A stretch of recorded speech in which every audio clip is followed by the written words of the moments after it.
there's a term called the human condition. It is defined as the characteristics, key events, and situations which compose the essentials of the human experience. It sounds quite nice, doesn't it? It sounds like all the people of the world are united as one under the term the human condition. But the term the human condition is a misnomer, because there's not just one set of human experiences, there are many. For every single person who has lived, is living, and will live, there is a different human condition. So, while there's no such thing as one true human condition, there's a way we can experience what others do and make the term the human condition a little truer. That way is through literature. When I was a child, the first book series I really fell in love with was the Little House on the Prairie novels. My mother would read them to me as bedtime stories, and as time progressed, I would read them to her. These books were historical fiction, almost an autobiography for author Laura Ingalls Wilder. Living in the South, in Louisiana, in the 21st century, life of the late 19th century, cold winters, scarlet fever, blind sisters, and covered wagons were all outside of the little bubble I knew so well, and I was enthralled. As I grew older, I read the beloved Harry Potter series that J.K. Rowling's gifted us with. But in the second grade, when I first began reading them, I could not quite comprehend the themes and symbolism interspersed throughout the novels. Why was it that not everyone loved Hagrid, the kind and gentle half-giant? Why was being born from non-wizard parents considered a bad thing to some? Over the years that I read these books, my eyes were unveiled to racism. Yes, I had heard of racism, of course. I had even seen it before in movies. But I did not think of it as a modern-day issue. Though the Harry Potter series is fantasy, and there may not be racism between wizards and non-wizards, giants and elves, in real life, the lessons still apply. So, how would I come to find out about modern racism if not for these books? I would eventually come to know what modern racism looks like anyway, but through certain literary works, we can develop a more personal understanding of what it is like to experience racism by putting ourselves in the place of the protagonist.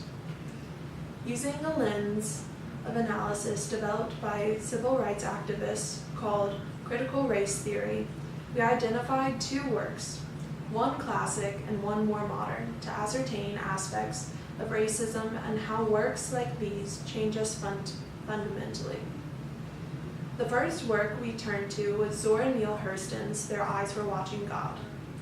This novel, published in the 1930s, recounts the tale of a mixed-race girl, Janie Crawford, in Florida, who struggles to find love and her place in the world.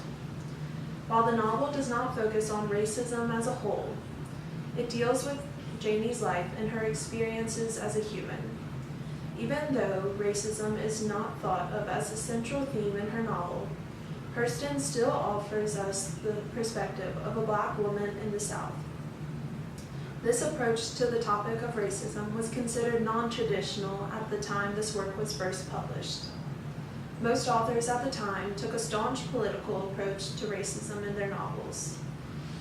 In Their Eyes Were Watching God, there are certain aspects of Janie's life, both subtle and conspicuous, that others of different races may not experience.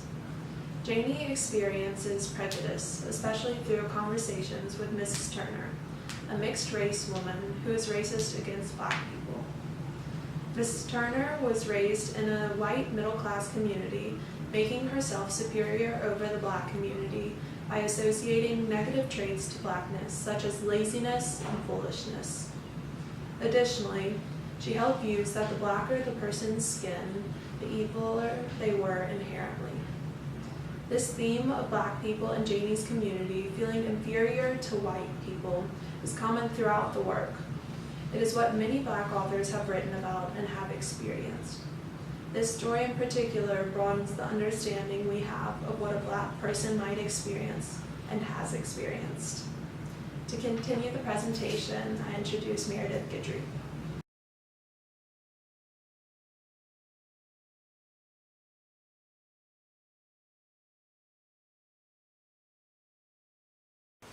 When I was in 7th grade, we were learning about the sacrament of marriage in my second hour religion class. Being the curious kid who always liked to stir the pot a little bit, I walked up to my dad, who was woodworking outside, and asked him what he would do if I married a Black man. Without thinking twice, he responded that he would not come to my wedding. At only 13 years old, I was not surprised by his answer. So I responded, "Okay, Dad, so you're racist." He turned to me, eyes wide, absolutely baffled that what he had said could be considered racist. And he was offended that I would ever insinuate that. This is the same man who, if he says, "Slow down so you don't hit that man crossing the street," instinctively replaces the word man with the N-word if that man happened to be a Black man.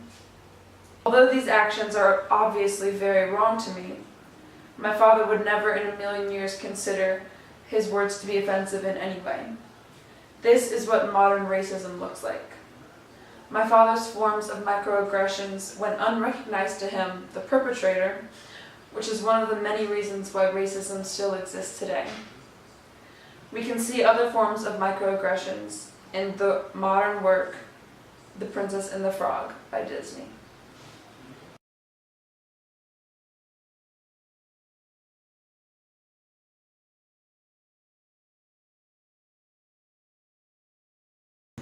One example of microaggression in the movie is Mr. Finner's response to Tiana wanting to buy her restaurant. He says, "Which is why a little woman of your background would have her hands full trying to run a big business like that," referring to her impoverished background due to being a Black woman in the South. Tiana grew up knowing that she would have to work harder than her white counterpart to become successful because her race put her at a disadvantage. She continually emphasizes her plans to work harder than ever before to get her dream restaurant. When Mr. Finner decides to sell the property to a white, richer customer, Disney demonstrates the critical race theory term, social construction, because Mr. Finner is more inclined to sell his property to a white, wealthy man than to a Black, impoverished, hardworking young woman. We can see the subconscious predispositions modern American society has against colored people that Disney is identifying within this scene. Another example of socially accepted racism in The Princess and the Frog is Tiana's mother's role. She is caretaker for Lottie.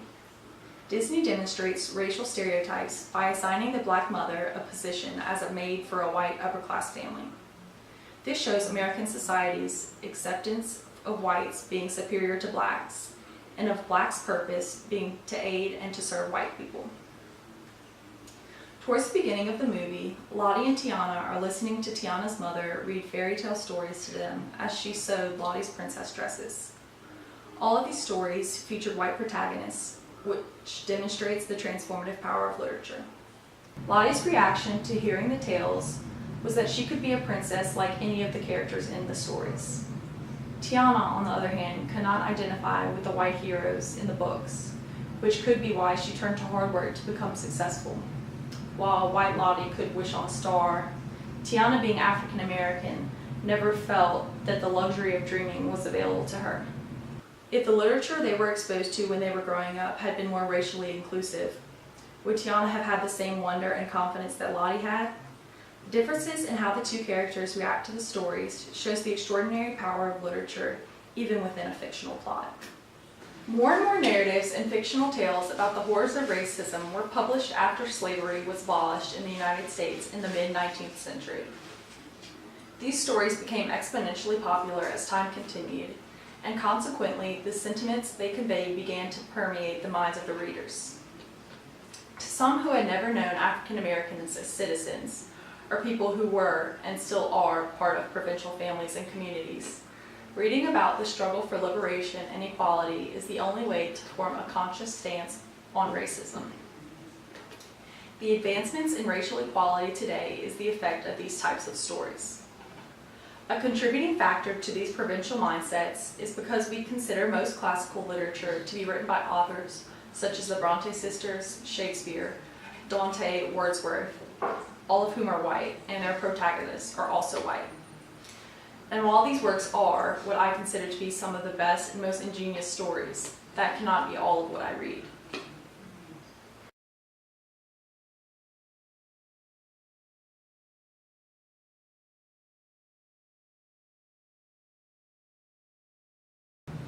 When you search famous authors on Google, you have to scroll 3 times to find one Black author. Because of this racial discrepancy in ubiquitous literature, readers are accustomed to associate their classic heroes with the white protagonists, which contributes heavily to racism today.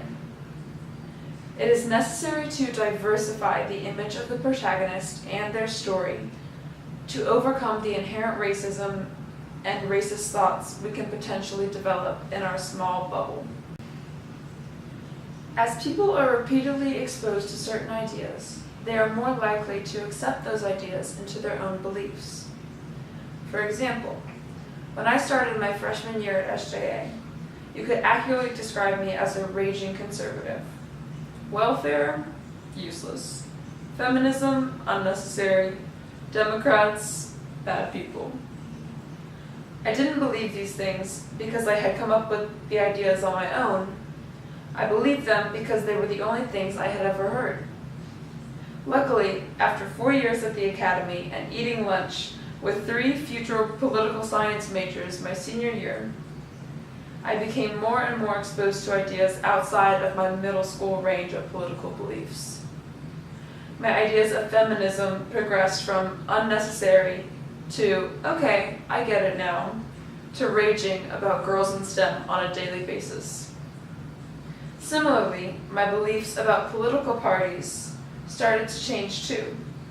Gradually, the left side didn't seem so outrageous to me, and I started to accept some liberal beliefs on my own. Now, I am neither conservative nor liberal, but an informed mashup of all the beliefs I have been exposed to. Being exposed to inclusive literature has the same effect on readers' opinions, especially on race.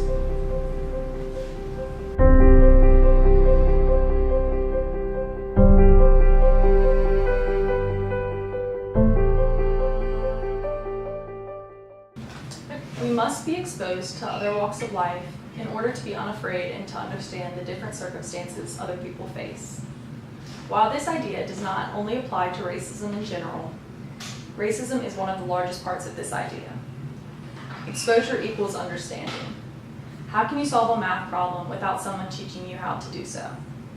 The same goes for solving racial divisions.